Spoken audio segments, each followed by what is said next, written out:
célébration de la Journée internationale de la liberté de la presse, la deuxième depuis ma nomination. Ces retrouvailles sont les premières depuis la tenue réussie des États généraux de la communication et des médias, qui ont connu en début comme à clôture, et c'est inédit, la participation de son Excellence Monsieur le Président de la République, Félix Antoine Tshisekedi Tshilombo. Cette présence, mais aussi celle des présidents des chambres du Parlement, constitue la preuve de notre engagement à réussir à restaurer l'image de ces métiers stratégiques, piliers de notre démocratie. Le chef du gouvernement, Jean-Michel Samalouko Nekingue, pour son soutien, sans lesquels nous n'aurons pu organiser les États généraux de la communication et des médias. Il aurait pu être des nôtres ce matin, mais il est appelé à d'autres charges, car vous le savez, nous venons de finir une semaine à Lubumbashi et nous sommes revenus hier dans la soirée. Mesdames et messieurs, distingués invités, depuis ma prise de fonction, et bien avant la tenue des États généraux de la communication et des médias, nous avons montré notre ouverture, notre disponibilité à travailler de manière étroite avec toutes les organisations professionnelles et les ONG de défense des droits de l'homme pour qu'ensemble nous puissions, à intervalles réguliers, aborder les questions de la profession. Au lendemain de la tenue des États généraux, j'ai immédiatement mis en place un comité de suivi qui nous permet aujourd'hui de continuer le travail de la mise en œuvre de ces recommandations suivant les conclusions des dites assises. Nous n'avons été si proches de réformer de bout en bout le cadre de l'exercice de notre métier. Je dis notre métier, Madame Eliseo-Dia, parce qu'il semble que journaliste un jour, journaliste toujours. Bien que ministre, je considère que je suis en droit d'être encore du métier. Les efforts que nous faisons, n'en déplaise à d'autres organisations, qui pour besoin de justifier leur existence, tentent d'ignorer le travail que nous avons pourtant commencé et abattons ensemble. Car regardons-nous droit dans les yeux, dans notre contexte, relever les défis liés aux exigences de la modernisation de notre profession ne saurait se faire sans une mutualisation d'efforts. Il ne faut pas considérer qu'il y a la faute au gouvernement et pas la faute à d'autres. Il faut considérer que nous sommes tous liés par la nécessité de réformer notre métier. Bien au-delà de ce cadre de change, mon cabinet et moi-même avons toujours été. L'ancien président américain Barack Obama à Stanford a appelé sur la nécessité de réguler les réseaux sociaux, de réguler les médias, parce qu'avec l'expérience de la guerre en Ukraine, nous évaluons tous les dégâts que les nouvelles bandes de données peuvent créer sur nos sociétés.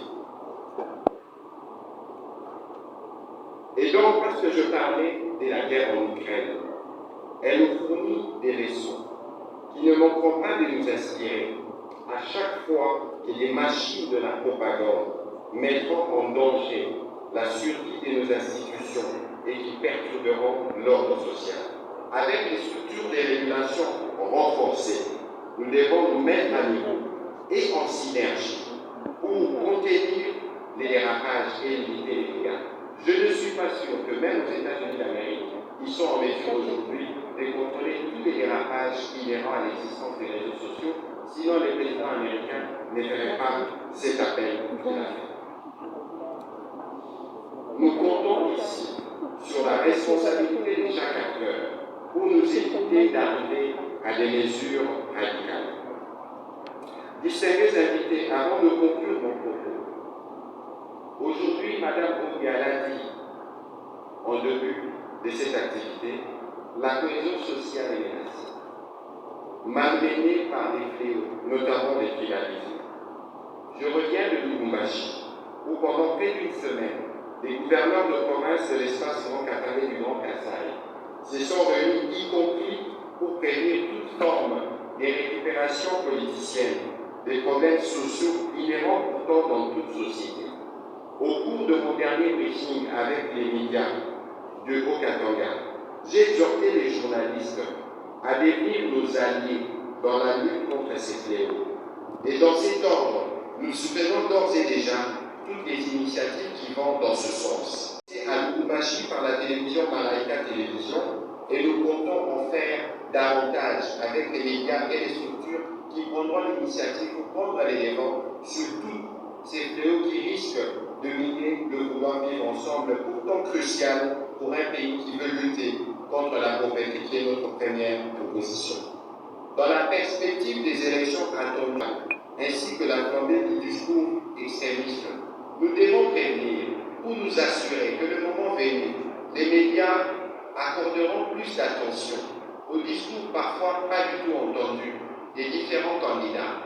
Nous quitterons la fixation sur les individus, des dates, pour aller vers une presse de qualité qui va privilégier les contenus de programme en vue d'éclairer les votes de Congolais pour ces 4e cycle électoral qui est bien entendu attendu en décembre prochain et nous avons pris l'engagement comme gouvernement de l'organiser dans les délais constitutionnels. Pour jouer leur rôle dans la bonne modération ainsi que dans l'accompagnement des différents candidats au scrutin. Je ne saurais enfin terminer mon propos sans remercier tous nos partenaires ici présents qui nous appuient constamment sur toutes nos initiatives. Je voudrais remercier et encourager aussi ceux des professionnels de médias qui, au respect des règles déontologiques, étaient timides lorsque l'ambassadeur Amer l'a demandé, mais je voudrais que vous puissiez vous lever pour qu'on applaudisse pour le travail de qualité que vous faites pour faire avancer le pays. S'il vous plaît.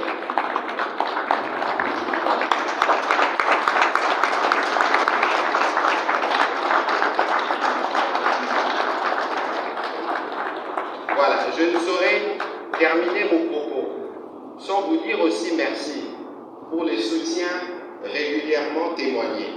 Pour ceux qui ne le savent peut-être pas, il n'y a aucun sujet, aucune préoccupation des journalistes qui ne reste lettre morte.